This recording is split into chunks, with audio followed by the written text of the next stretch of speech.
Somewhere past the edge of the solar system, a machine built in 1977 just sent home something nobody was prepared to hear. In this story, NASA finally decodes a strange transmission from Voyager 2, and what comes back is not noise, not static, not a glitch. It is a pattern. This is a fictional tale of first contact with the unknown, told the way it might unfold if the impossible actually happened. So let's get right into it. Picture the scene inside NASA's jet. Propulsion laboratory, late on an ordinary Tuesday. Engineers are running a routine calibration check on incoming data from Voyager 2, the same kind of check they have run 1,000 times before. The spacecraft is over 12 billion miles away, drifting through interstellar space, still faithfully reporting plasma density and magnetic field readings the way it has for decades. Except tonight, buried inside the usual stream of numbers, something does not match the pattern it is supposed to.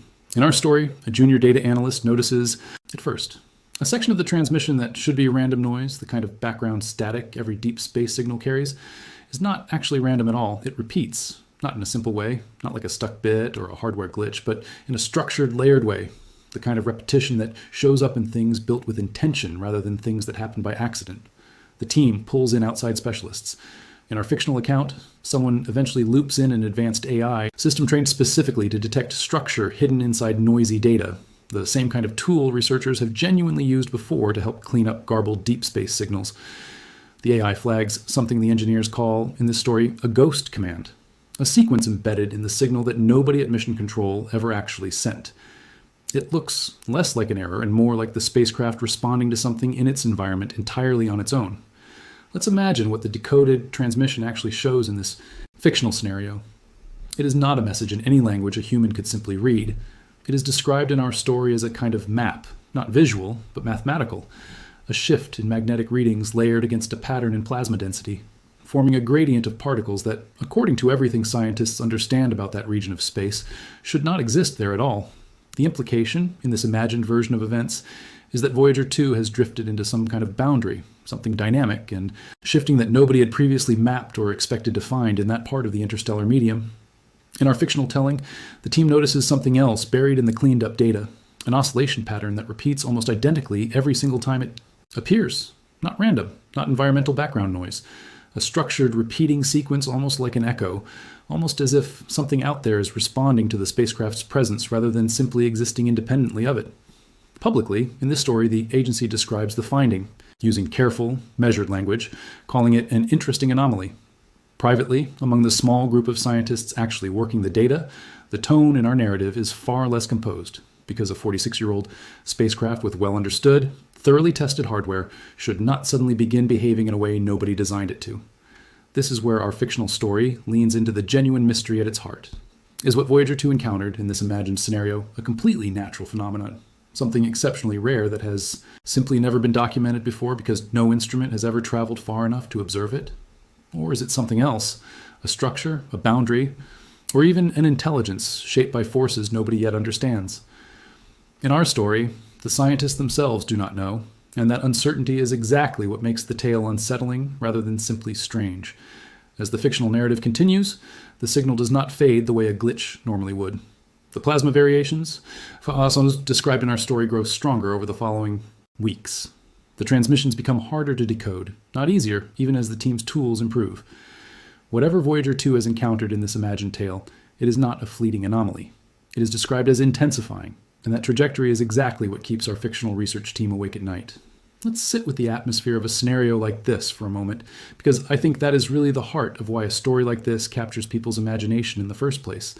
Voyager 2 is real. It genuinely is drifting more than 12 billion miles from Earth.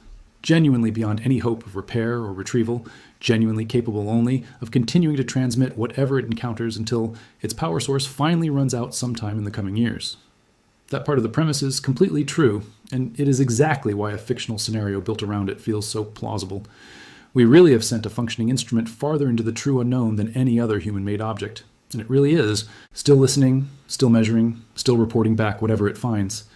In our story, as the anomaly continues developing, tensions inside the fictional research team grow.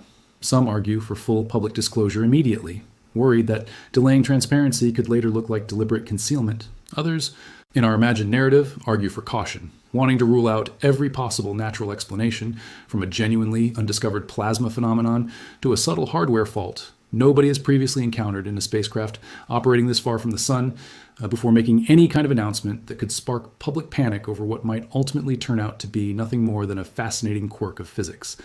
That tension in this fictional telling is really the emotional core of the whole scenario. Scientists working at the genuine edge of human knowledge almost never get a clean, simple answer right away. Real discovery usually looks messy, uncertain, and slow, built from careful incremental analysis rather than a single dramatic reveal. Our story imagines what it might feel like to sit inside that uncertainty in real time, watching data that might be pointing toward something entirely new about the universe, without yet having enough evidence to know for certain. So how does this fictional tale resolve? Well, I will leave that open, because that uncertainty is really the whole point of a story like this. Maybe, in this imagined ending, the anomaly eventually gets explained as a previously undocumented but entirely natural interaction between interstellar plasma and the heliopause's outer boundary, a genuinely fascinating discovery in its own right that simply had never been observed directly before because no instrument had ever traveled far enough to measure it. Or maybe, in a different imagined ending, the mystery deepens further and Voyager 2 becomes humanity's first real window into something we do not yet have the language to properly describe. Either way, I want to be completely clear one more time before we wrap up, because this matters. This entire narrative is a work of fiction. NASA has not announced any decoded, terrifying transmission from Voyager 2. There is no verified ghost command, no confirmed unexplained boundary, and no officially documented repeating signal resembling a response from something unknown. The real Voyager 2 mission is genuinely remarkable, entirely on its own merits, without needing any invented mystery attached to it, and I think that real story deserves just as much attention as any fictional one. If you enjoyed this speculative tale and want to see more fictional space mysteries built around real missions and real physics, go ahead and subscribe. And let me know in the comments what kind of imagined scenario you would want explored next. And if you know someone who loves science fiction blended with genuine space history, send this their way, because stories like this work best when everyone watching understands exactly where the real science ends and the imagination begins. Thank you all so much for watching. Stay curious, and I will see you in the next story.